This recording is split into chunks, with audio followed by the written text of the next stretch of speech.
For 6 long centuries, a remarkable power remained present on the world map. A power that stood firm not only against kings, emperors, and the rising European states, but also clashed continuously with crusader armies and internal rebellions. Sometimes this empire expanded its borders, sometimes it lost them, sometimes it hung in the balance of crises, yet every time it managed to rise again. Its armies marched across the icy mountains of the Balkans, and at other times they advanced into the burning deserts of Arabia.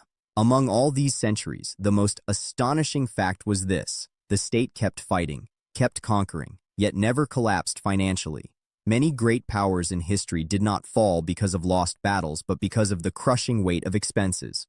But the Ottoman Empire achieved something that only a handful of empires in history ever did. The question naturally arises: how was this possible? The answer isn't simple. The Ottomans did not merely master the art of war. They built a financial system to sustain war, a system that never tired, a system that grew stronger with every campaign. And it is here that the real story of Ottoman power truly begins. This is where strength, wealth, and the mysteries of the past intertwine. Here, nothing is as simple as it seems. The empire lasted from 1299 to 1922, a span longer than Rome, larger than Britain, and more enduring than most powers the modern world frequently mentions. But the real question isn't how long it survived. It is why it never financially collapsed despite centuries of war.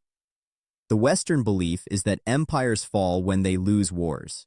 But in reality, empires collapse due to weak finances, failed budgets, poor economic decisions, and military expenses a state can no longer bear. The Ottomans understood this very early.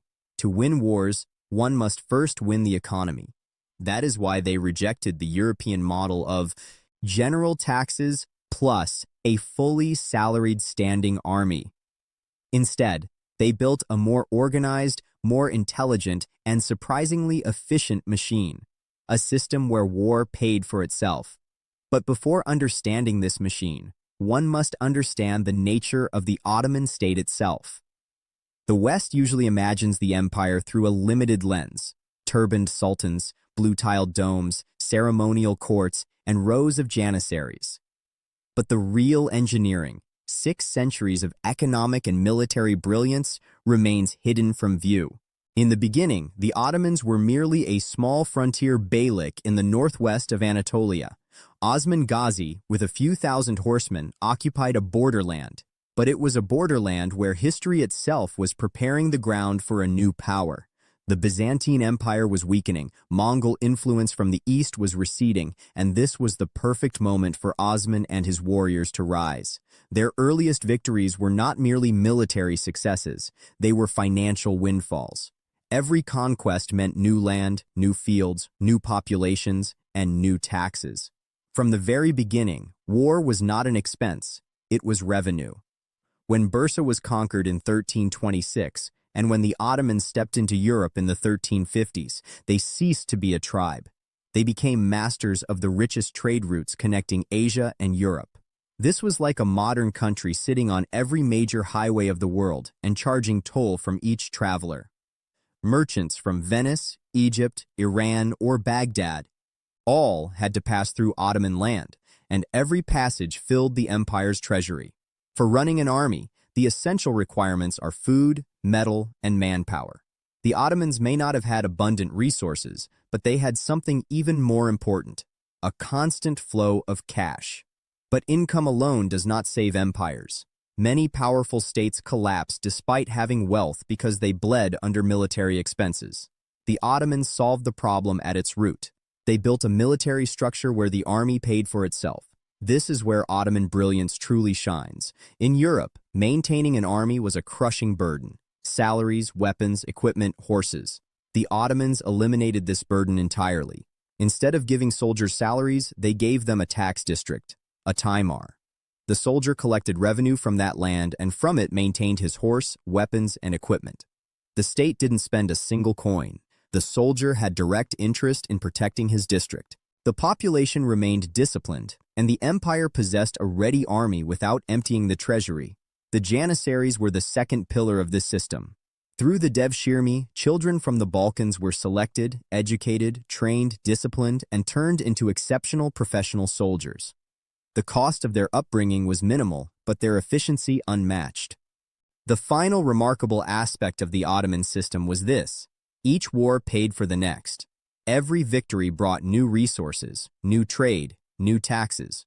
European states returned from war impoverished. The Ottomans returned wealthier. Monopolies on salt, tobacco, coffee, and other goods kept the treasury full. Tribute from vassal states added further income. And the most surprising fact, through the medieval and early modern periods, the empire almost never borrowed money. No banks, no loans, no national debt. But the world eventually changed.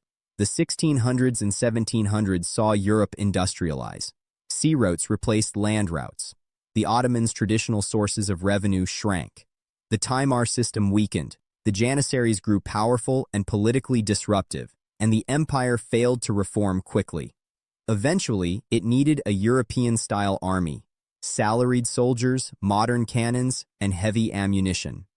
For the first time, it needed massive loans. In the 1800s, debt piled upon debt. By 1881, the empire's finances fell under European control, ending 6 centuries of economic independence. And the truth became clear: empires do not fall on battlefields, they fall on balance sheets. The Ottoman Empire survived as long as it did because its financial structure was strong, a system that turned war from an expense into a source of income. Once that system broke, the empire itself collapsed. Powers don't always fall by the sword. Sometimes they fall through the weakness of their financial foundations. History hides such angles, but those who uncover them gain access to the real roots of power.